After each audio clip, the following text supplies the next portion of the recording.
From Turkey, eh?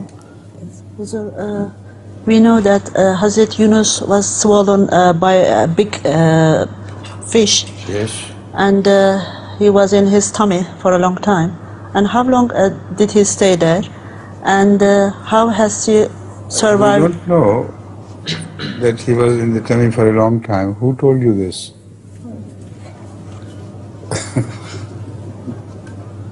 It's the first time I hear it. How can we explain his survival by scientifically? First of all, please listen carefully. Yes. That he was not, he did not remain there for a long time. The Holy Quran only says that had he not repented and begged Allah for mercy, he might have remained there forever. So that's one thing. Secondly, it should be remembered that the whale, which is supposed to have swallowed him, is of many types. There are toothless whales, and there are toothed whales, and so on and so forth. And the toothless whales are the largest in size. People don't realize that even in the mouth of the whale, it is so big that an elephant can be accommodated there.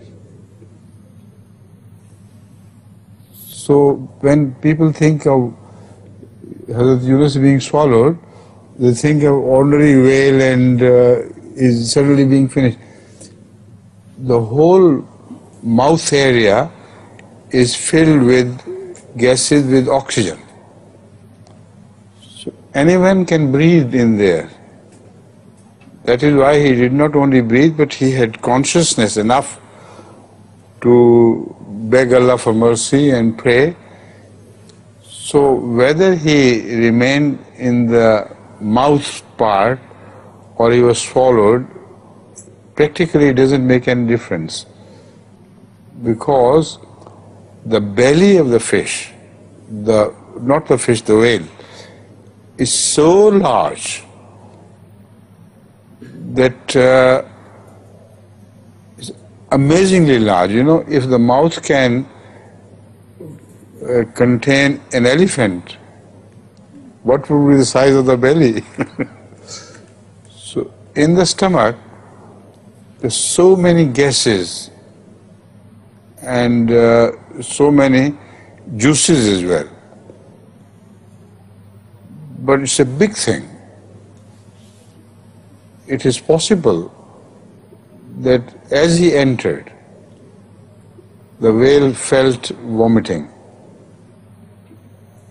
and she threw him out at that moment. He may have remained for a while in the mouth only. During that period, it is possible, it can't be ruled out, that she ultimately swallowed him. And when he swallowed, immediately it must have resulted in vomiting and retching, and that was the moment when the whale threw him out. So without much damage being done to his body because of certain juices which are digestive juices in the stomach of the whale. Got it? That is why the Holy Quran says, if we had not listened to him, he may have remained there forever. Okay, please.